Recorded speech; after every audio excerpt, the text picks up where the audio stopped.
no mu bindi bitagomba kwirengagizwa namba, ahubwo abayisilamu bagomba guha agaciro nk'uko duha agaciro imyizere, ko nabyo bishingiye ku myizerere, hanyuma nabyo ni amasengesho.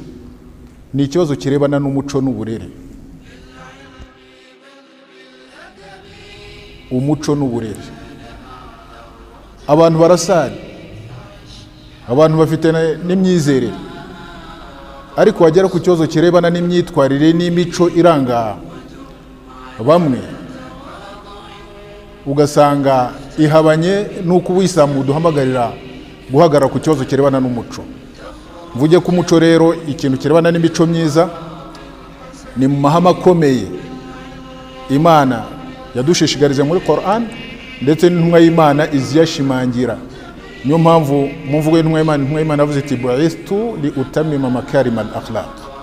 Imana yanyohereje kugira ngo nze sozereza abantu imico myiza n'uburere. Imana irayishimagiza muri Qur'an, none ivuga iti wa innaka la'ala khuluqin azim. Kandi yewe Muhammad mu by'ukuri ufite imico n'ingeso nziza.